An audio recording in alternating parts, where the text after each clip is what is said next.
सीधे लिए चलते हैं आपको दिल्ली, जहां पर आम आदमी पार्टी की प्रेस कॉन्फ्रेंस हो रही है और आम आदमी पार्टी के संयोजक अरविंद केजरीवाल क्या कुछ कह रहे हैं, सुन पाते हैं। पड़ती है वो तभी हिंसा करता है जब वो देखता है कि बाकी अन्य अहिंसात्मक तरीके से, शांतिपूर्ण तरीके से उसका जीतना असंभव है। जब उसके पास कोई नैरेटिव नहीं होता, जब जनता उसके साथ नहीं होती, जब जनता उसकी बात नहीं सुन रही होती, तब वो फिर हिंसा पे उतारू होके येन केन प्रकारेन वो चुनाव जीतने की कोशिश करता है। आज दिल्ली में भारतीय जनता पार्टी की यही हालत है। पूरी दिल्ली में भारतीय जनता पार्टी अपनी ऐतिहासिक हार की तरफ धीरे धीरे, या मैं कहूँ तेजी से बढ़ती जा रही है। ये हार ऐसी होने वाली है भारतीय जनता पार्टी की, शायद भारतीय इतिहास के अंदर लिखा जाएगा कि एक पार्टी थी जो इतनी बुरी तरह से हारी।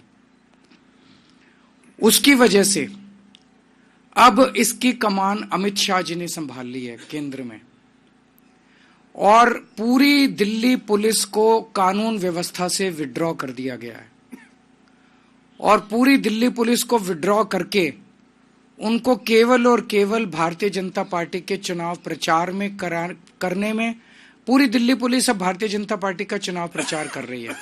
और चुनाव प्रचार कैसे कर रही है?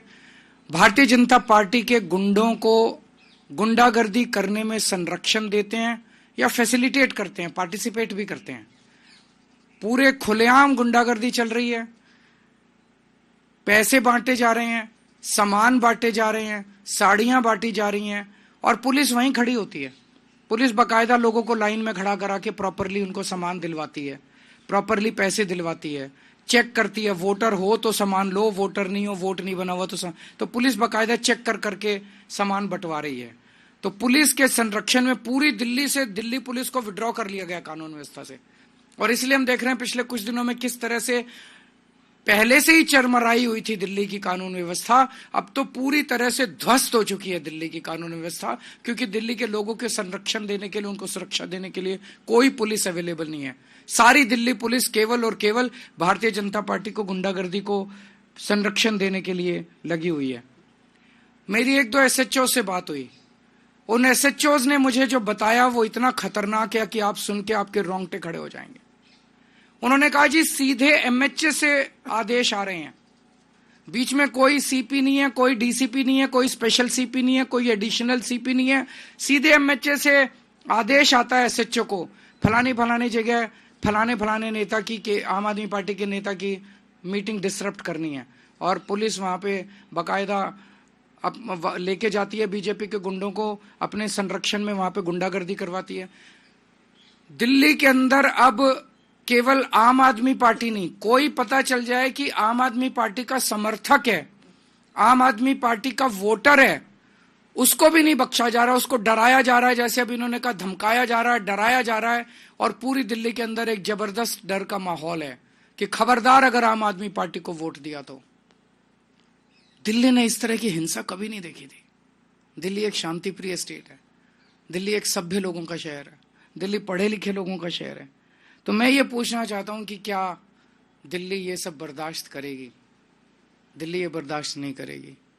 मेरी अपनी 3 या 4 सभाओं को इन लोगों ने डिसरप्ट करने की कोशिश की, और बड़ी खूबसूरती देखिए कि वहां जो ऑडियंस में लोकल जनता आई हुई थी, महिलाओं ने खड़े होकर जो बीजेपी के कार्यकर्ताओं को खदेड़ा, वहां से उन्हें दुम दबा के भागना पड़ा। तो मैं दिल्ली की जनता को कहना चाहता हूं कि दिल्ली हम सब लोगों की है, इन गुंडों की नहीं है दिल्ली। हमें दिल्ली को बचाना पड़ेगा, आपको दिल्ली को बचाना पड़ेगा। अपनी दिल्ली के लिए, अपने बच्चों के भविष्य के लिए, दिल्ली के भविष्य के लिए आपको खड़े होना पड़ेगा। अगर कहीं ये डराने की कोशिश करें, एकजुट होकर इनका सामना करना पड़ेगा। हम देखते हैं, हम सब 2 करोड़ लोग देखते हैं कि कैसे ये बीजेपी वाले दिल्ली को बर्बाद करते हैं। हम नहीं होने देंगे दिल्ली को बर्बाद। और आप सोच के देखो, चुनाव के पहले अगर ये गुंडागर्दी इस तरह की कर रहे हैं, खुदा ना खास्ता अगर ये जीत गए तो चुनाव के बाद ये दिल्ली का क्या हाल करेंगे, इसकी आप कल्पना भी नहीं कर सकते।